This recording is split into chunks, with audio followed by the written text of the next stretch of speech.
함께 기도드리겠습니다. 하나님, 자비로 저희를 깨우시고 인도하사 하루를 시작하게 하심을 감사드립니다. 주께서 주신 자비가 저희를 넘어 세상으로 흘러 들어가는 한날이 되게 하옵소서. 용서의 자비가 저희 주변 사람들에게 있게 하사 용서를 구하고 용서하는 일이 날마다 있게 하옵소서. 마음의 자비가 저희에게 있게 하사 이해하고 이해받는 일이 주변에 풍성하게 있게 하옵소서. 나눔의 자비가 가득 있게 하사 베풀고 공괴함이 날마다 선하게 채워지게 하옵소서. 영혼의 자비를 사람들이 받아들여서 구원의 감격이 저희 주변 사람들에게 넘치게 하옵소서. 저희 삶의 영광이 오직 주님께만 향하게 하옵소서. 저희 삶의 목적이 오직 주님의 뜻을 이루는 일이 되게 하옵소서. 저희의 삶의 방향이 주님을 닮아가는 모습으로 향할 수 있도록 인도하옵소서. 병상에 있는 사랑하는 성도들을 붙잡아 주옵소서.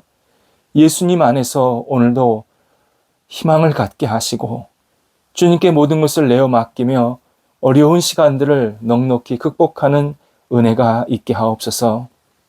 약물이 들어갑니다. 치유받습니다. 또 여러 가지 진찰하며 재활훈련하는 과정 속에 있습니다. 하나님, 모든 것이 합력하여서 우리 환우들을 새롭게 하게 하시고 일으켜 세워주시고 조금씩 나아질 수 있는 큰 도구가 될 수 있도록 인도하옵소서. 영적으로 우리 환우들 힘들지 않게 하시고 지치지 않게 하시고 하나님께 모든 것을 내어 맡기며 이 어려움을 극복하도록 인도하옵소서.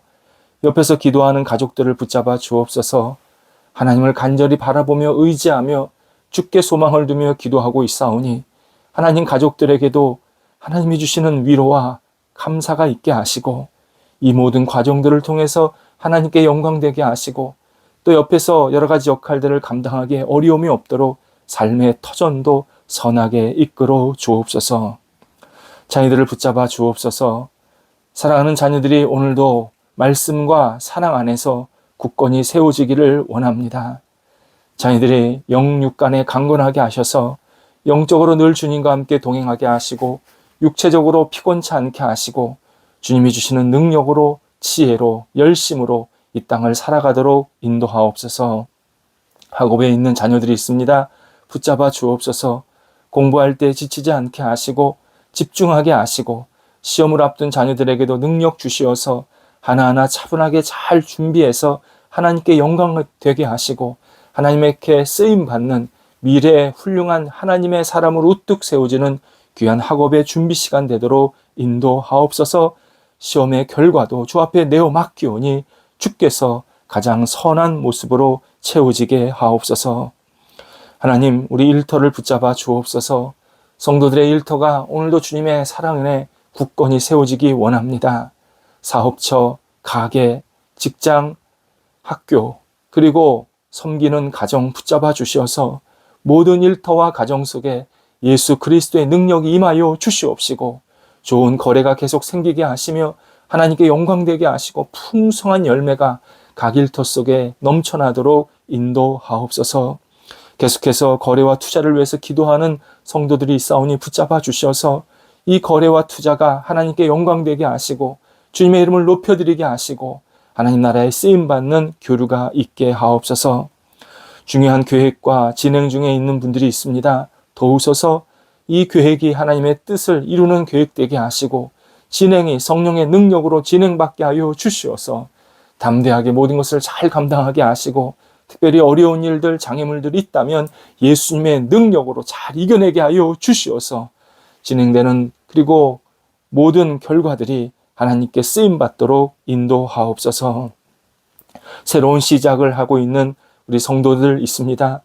모든 것을 주 앞에 내어 맡기오니 하나님 지혜 주시고 용기 주시고 비전 주시어서 새로운 시작에 힘찬 출발이 있게 하시고 일들을 통해서 많은 사람들에게 유익이 되는 역할이 될 수 있도록 인도하옵소서. 출타하는 성도들 붙잡아 주셔서 오갈 때 선하게 이끌어 주시고 가서도 좋은 목적을 잘 달성하고 돌아와서 하나님께 영광되게 하시고 하나님이 기뻐하시는 삶의 길 그리고 오고 가는 그 모든 과정들이 생길 수 있도록 인도하옵소서. 선교사역 잘 마무리할 수 있게 해주셔서 잘 정리하고 돌아올 때에 성령이여 동행하여 주시옵시고 모든 팀원들에게 큰 은혜와 감사와 기쁨이 넘쳐나게 하시고 그 선교 사역지에 하나님 나라가 거룩히 세워지는 그리고 하나님의 뜻이 이루어지는 복이 있도록 인도하옵소서. 하나님, 우리 성도들 오늘도 생활할 때에 복 있는 생활로 우뚝 세워지기를 원합니다. 하는 말 속에, 하는 행동 속에, 생각 속에 복이 넘치게 하시고 하나님의 뜻에 합당한 한 날이 되도록 인도하옵소서. 예수님의 이름으로 기도드립니다. 아멘. 오늘 우리에게 주시는 하나님의 말씀은 구약성경 출애굽기 20장 12절 말씀입니다. 구약성경 출애굽기 20장 12절 말씀입니다. 살아계신 하나님의 말씀을 봉독합니다. 내 부모를 공경하라. 그리하면 내 하나님 여호와가 내게 준 땅에서 내 생명이 길리라. 아멘. 예전에 외국 공항에서 있었던 일입니다. 그날 항공기가 연착이 되어서 예정 시간보다 늦게 도착했습니다. 비행기가 늦으면 사람들은 마음이 불편한 것이 사실입니다. 다 이해는 하지만 늦은 비행기 때문에 여러 가지 일들이 꼬이게 되기 때문입니다. 여기저기서 늦었어. 빨리 움직여야 해. 연결 비행기 놓치겠어. 이런 이야기들, 이 말들과 함께 사람들이 분주하게 그리고 빠르게 움직이게 되었습니다. 근데 조금 가다가 앞으로 진행하지 못하는 이런 일이 생겼습니다. 매우 느린 걸음으로 뒷사람은 앞사람의 그 머리만 보면서 아주 천천히, 진짜 천천히 조금씩 움직이게 되었습니다. 이쯤 되면 당연히 이제 사람들은 이게 뭐야 하면서 또 불만의 소리를 낼 수 있었겠지만 참 놀랍게도 누구도 말하지 않고 천천히 그냥 움직이고 있었습니다. 나중에 보니까 맨 앞에 허리가 굽은 노인분 한 분이 지팡이를 짚고 좁은 통로를 천천히 지나가고 있었습니다. 근데 누구도 그분을 밀치거나 앞질러서 먼저 출구로 나가지 않았던 겁니다. 참 좋은, 정말 성숙한 모습이었습니다. 우리나라는 한때 효의 나라라고 자부했지만 현재는 많이 퇴색한 것이 사실입니다. 오히려 우리 시대의 사람들은 부모나 조상을 공경하기보다는 탓하는 것을 자주 보게 됩니다. 특히 자신에게 어떤 신체적이나 정신적인 어려움이 생겼다.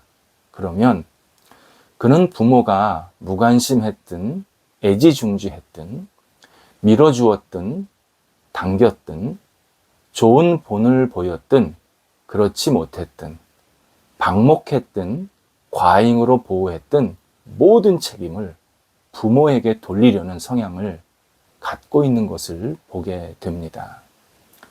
뿐만 아니라 우리 시대의 문화도 자아중심적 또는 자아도취적 사고를 근거로 해서 조상들이 자신을 위해 해주지 못한 것들을 조상 탓으로 돌리는 일을 너무 잘 거들고 있습니다. 부모가 재정적 능력이 없으니까 자녀가 공부를 못한다. 결혼도 못한다. 취업도 제대로 못한다. 집 한 칸도 제대로 마련할 수 없다 등의 논리로 자녀 세대들에게 위로 아닌 위로를 주면서 동시에 억울함과 핑곗거리를 안겨주고 있습니다. 어제 예수님께서 십자가에서 돌아가시기 전에 어머니 마리아를 제자 요한에게 부탁하는 따뜻한 효심의 장면을 생각했습니다.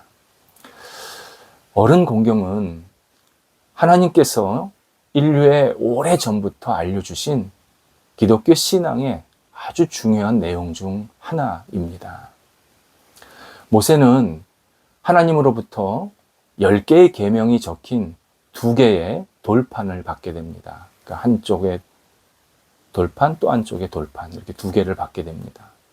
이에 일반적으로 한쪽의 돌판에는 1계명부터 4계명, 곧 하나님과 인간과의 관계에 관한 4개의 계명이 적혀 있고, 다른 돌판에는 인간과 인간의 관계에 대한 6개의 계명이 적혀 있다라고 알려져 있습니다. 그렇다면 5번째 계명이 2번째 돌판의 맨 위에 놓였다는 겁니다. 그리고 다음에 나오는 계명들 가운데 살인이나 도둑질이라는 사회적으로는 심각한 그러한 죄악들이 분명히 나열되어 있는데, 그러한 내용들보다, 곧 살인 금지 계명보다 부모 공경 계명이 먼저 나오게 하셨습니다. 그것이 오늘 본문의 말씀입니다. 이것이 의미하는 바가 무엇일까를 생각해야 합니다. 먼저 10계명 중에서 긍정적인 계명은 4번째 계명 안식일을 거룩하게 지켜라와 5번째 계명 부모를 공경하라 2개뿐입니다. 다른 계명은 특정 행위를 하지 말라고 강한 부정적인 명령을 내리시는데 비해서 이 2계명은 적극적으로 그 행동을 하라고 말씀하고 있습니다.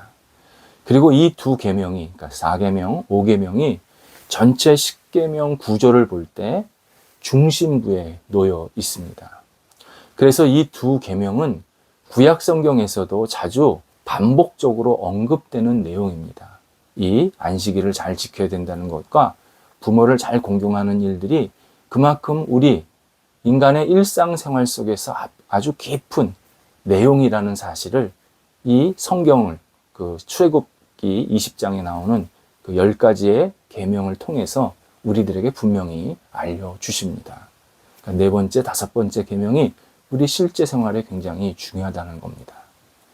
또 10계명 중에 하나님의 명령에 순종하면 복을 받는다라는 말씀이 부과된 내용은 5번째 계명밖에 없습니다. 다른 계명은 뭐뭐 하지 마라, 뭐뭐 하라 이 정도로 끝냈는데, 부모를 공경하면 하나님이 우리에게, 그 공경하는 자에게 큰 복을 주시겠다 약속하시는 것은 5번째 계명밖에 없습니다. 따라서 부모를 축복하고 공경하는 일은 궁극적으로는 결국 우리 자신에게 은혜를 베푸는 행위다, 이렇게 말씀하십니다. 그렇다면 왜 이렇게 5번째 계명, 오늘 본문인 부모를 공경하라는 계명이 이렇게 중요할까? 하나님은 나이든 사람들의 형편이 그만큼 처절하다라는 사실을 너무 잘 아셨습니다. 이 10계명을 주실 당시에 노년에 속한 사람들은 어떤 노후 대책이 없었습니다. 노인, 환자, 약자들, 오직 가정에서만 자녀들이 이 사람들을, 이 식구들을 도울 수밖에 없는 상황이었습니다. 그런데 생각해 보시기 바랍니다. 노인이 그냥 노인이 아닙니다. 가정과 사회에서 열심히 역할을 하다가 나이가 들어서 힘이 빠지고 노년이 된 상태의 그런 상황입니다. 이에 하나님은 어른들을 보살펴야 한다, 분명히 말씀합니다. 따라서 공경하다라는 이 말은 단순히 정신적인 존경이나 존중을 말하지 않습니다. 이 오늘 본문의 공경하다라는 것은 굉장히 실제적인 섬기는 행위를 말합니다. 봉양, 도움, 또 먹을 것, 입을 것을 제공하는 이 모든 것들을 포함하는 내용입니다. 이는 고대 사회에서는 보기 드문 말씀, 내용이었습니다. 일부 고대 문헌들에게서도 이런 내용들이 좀 나옵니다. 부모 봉양 이야기들이 나오는데 이렇게 강력하게 하나님의 명령이고 부모를 공경하면 그 자손이 큰 복을 받을 것이다. 이렇게 약속하시는 내용은 성경밖에 없습니다. 그만큼 어른 공경, 부모 공경이라는 것이 하나님의 분명한 뜻이라는 그런 의미가 담겨 있습니다. 그런데 하나님이 부모를 공경하라는 것에는 더 근본적인 이유가 있게 만드셨습니다. 첫 번째 돌판, 그러니까 첫 번째 계명, 그러니까 첫 번째 돌판 맨 위에 있는 그 계명이 나 외에 다른 신을 섬기지 말라, 이런 내용입니다. 그러니까 하나님만 섬기라, 이겁니다. 근데 두 번째 돌판 맨 윗자리가 내 부모를 공경하라 입니다. 따라서 첫 번째 계명과 이 다섯 번째 계명은 영적으로 깊은 연관이 있다라는 뜻입니다. 하나님은 모든 인간에게 너보다 높은 존재, 너를 이 땅에 있게 만든 존재를 기억하고 그를 섬기라고 말씀하고 있습니다. 인간은 다른 사람에게 고개를 숙이지 않으려는 이상한 자만이 있습니다. 마치 자신이 세상에서 알아서 태어난 것처럼, 그리고 스스로 알아서 지금껏 잘 산 것처럼, 그러니까 소위 말해서 유아독전, 나밖에 없다라는 그러한 생각에 빠져 있는 사람들이 생각보다 많습니다. 그런 게 바로 자만입니다. 그런데 하나님은 너보다 더 위에 권위 있는 존재가 있다라는 사실을 알아야 한다. 그래서 그 권위 있는 존재 앞에서 너는 낮아지고 겸손해야 한다라는 사실을 우리에게 분명히 말씀하십니다. 이렇게 나보다 더 높이 권위 있는 존재, 그 첫 번째가 부모님이라는 겁니다. 그리고 점점 올라가면 결국 하나님이라는 이 최고의 권위가 우리 앞에 계시다. 그래서 너는 부모를 섬기는 것이 하나님을 섬기는 마음으로 해야 된다. 또 반대로 하나님을 섬긴다라는 것은 결국 네가 너를 있게 만든 부모를 공경하는 일이다. 이렇게 두 개의 내용을 깊게 연관시켜서 우리에게 말씀하고 계십니다. 예수님도 마태복음 15장 4절에서 6절 사이에서 사람은 반드시 부모를 공경해야 하고 부모 공경을 어기는 것은 결국 하나님의 말씀을 폐하는 것, 폐하다라는 것이 무너뜨리고 업신여기고 망가뜨리고 이런 뜻입니다. 그러니까 부모 공경하는 것을 안 하는 것은 하나님의 말씀을 업신여기고 무너뜨리는 것, 이런 행동이라고 우리에게 분명히 말씀해 주고 계십니다. 한마디로 부모를 공경하지 못하면 하나님 그분 자체를 우리가 무시하는 일이라고 분명하게 우리에게 알려주십니다. 신앙인은 부모를 넘어서 어른으로 공경의 대상을 확대해야 합니다. 우리 사회가 복지라는 좋은 제도가 있습니다. 정말 없는 것보다 있는 게 분명히 좋습니다. 하지만 이 복지라는 이름으로 시스템에 의해서 관습적인 보조에 멈추면 안 됩니다. 복지가 어른 공경하는 것이 다다. 이것은 우리 후손들을 매우 잘못 인도하는, 잘못 생각하게 만드는 일입니다. 하나님의 복을 받지 못하게 만드는 일입니다. 복지는 복지입니다. 그것은 사회적으로, 국가적으로 어른에 대한 어떤 존경심, 또 공경하는 일입니다. 후손이 해야 할 일들은 후손이 해야 합니다. 가족이 해야 할 일들은 가족이 해야 합니다. 후배들이 해야 할 일들은 후배들이 해야 합니다. 어른을 공경하는 것, 어른을 잘 헤아리면서 도와드리는 것, 이것은 당연히 우리가 마땅히 해야 할 역할입니다. 그리스도는 우리 시대의 어른들을 공경하라고 말씀하십니다. 예수님께서 어머니를 공경하셨듯이 우리도 그리스도를 믿고 따르면 당연히 우리 주변에 있는 어른들을 공경하는 삶을 살게 만드십니다. 기도하겠습니다. 하나님, 저희 주변의 저희 가족의 어른들을 소중히 여기며 하나님이 주시는 그 사랑으로 섬기며 따뜻하게 대할 수 있도록 인도하옵소서. 하나님의 말씀하신 것처럼 내 부모를 공경하라, 어른을 공경하라고 하신 그 말씀이 우리의 삶에 구체적으로 실천되게 해 주셔서 저희들이 만나는 어른들에게 사랑과 따뜻함을 가지고 잘 대할 수 있도록 인도하옵소서. 그리하여 우리 가정에, 우리 사회에, 우리 국가에 풍성한 하나님의 복이 임하는 결실이 맺혀지게 하옵소서. 예수님의 이름으로 기도드립니다. 아멘.